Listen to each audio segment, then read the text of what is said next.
Good morning po sa inyong lahat mga kapatid. Ako po ang inyong kabaglingkod, Johnny the Bagger. Pag-usapan po natin ngayon, ito hong isang kabalbalang ginawa po ni dating DPWH Secretary Bonoan.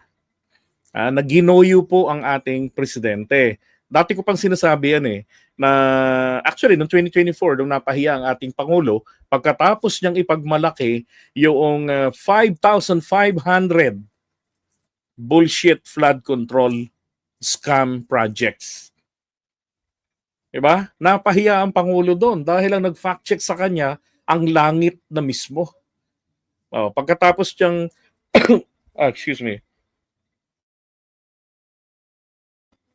Pagkatapos na i-anunsyo ng Pangulo sa kanyang SONA, ang nangyari isang linggo ng bumagyo. 'Di ba? Halos buong bansa kita talaga natin yung masamang epekto dahil nagbahaan talaga.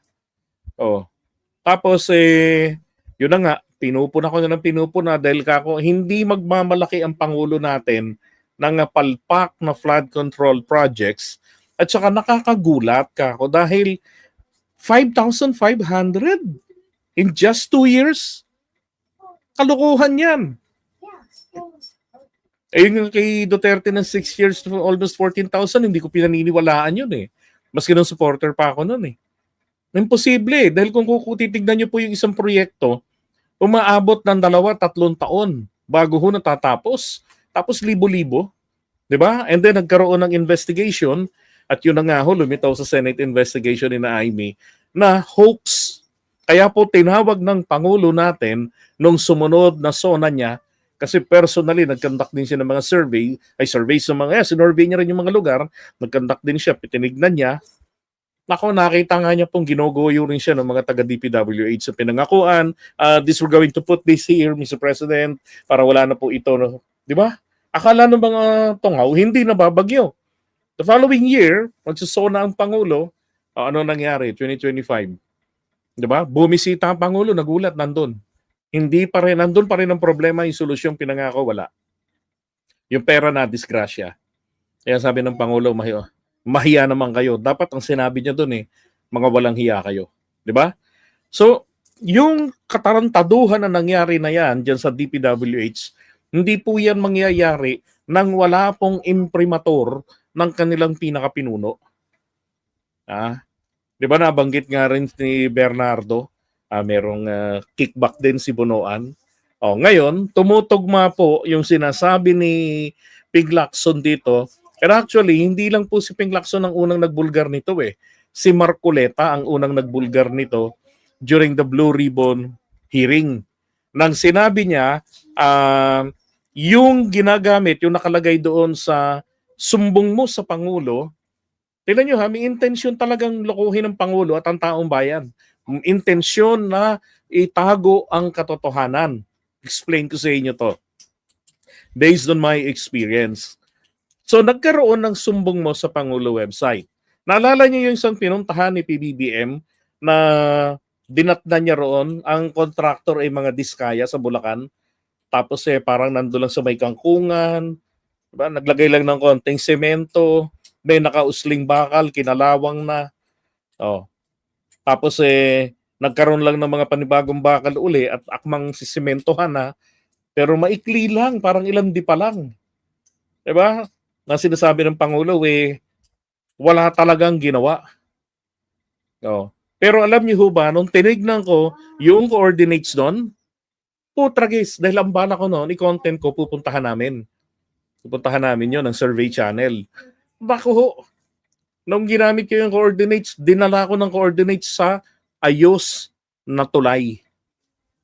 Ang sa tapat ng tulay, nakalimutan ko yung bayan ang tapat ng tulay na yon ay isang pure gold. Maayos na maayos yung highway. So ano hong ibig sabihin nito? Kasi yung mga inspector, tatamad-tamad yung iba na pumunta sa actual site dahil either may kinita na o baka malinis naman ang kalooban sa trabaho, tapat naman, tamad naman. Titingin na lang doon base sa tinuturo ng satellite yung coordinates. Anong hindi?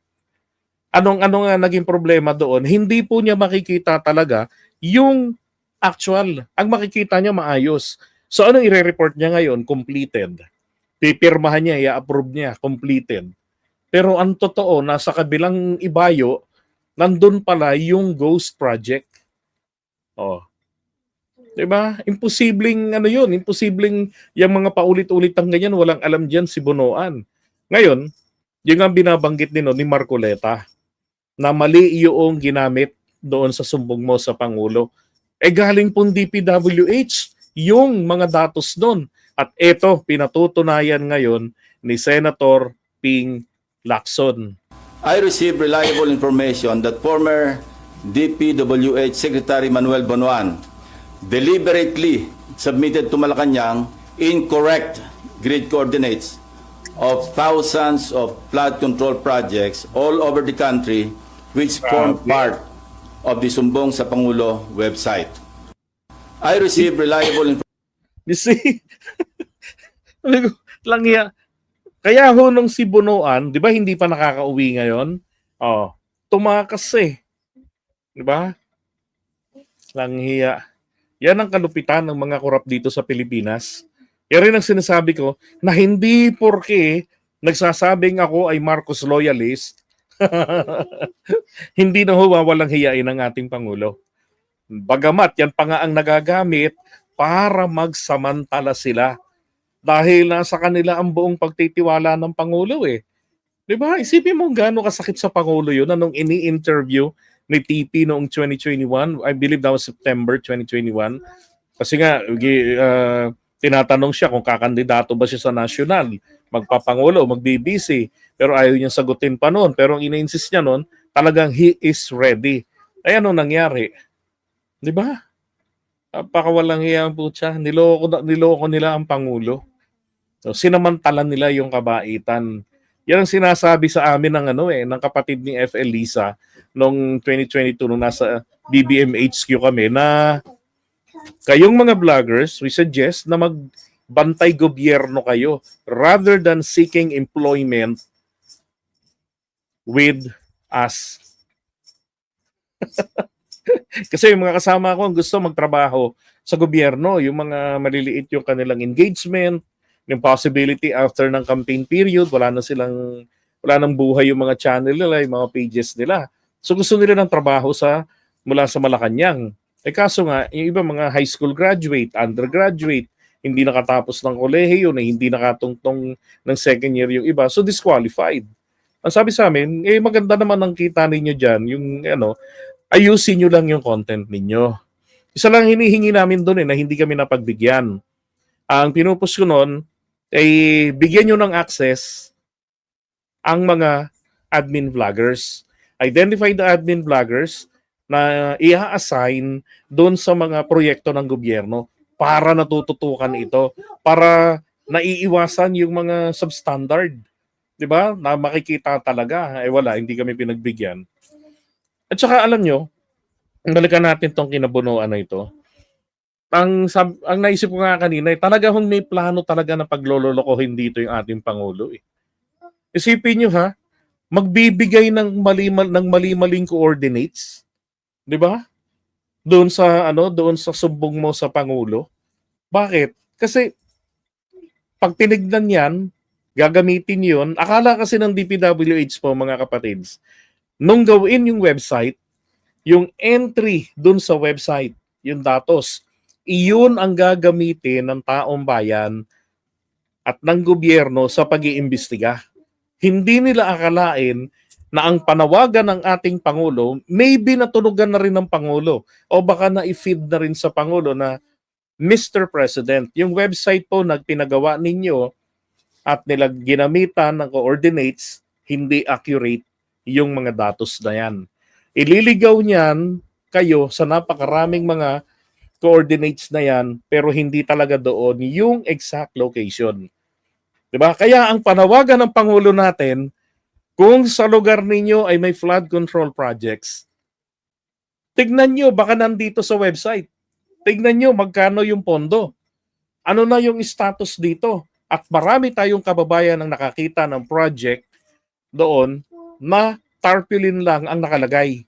Tapos konting semento, madami-daming bakal na kalawangin, Tapos sa lumang equipment na iniwan na doon, tangin ng buhay to, flood control project na, completed na.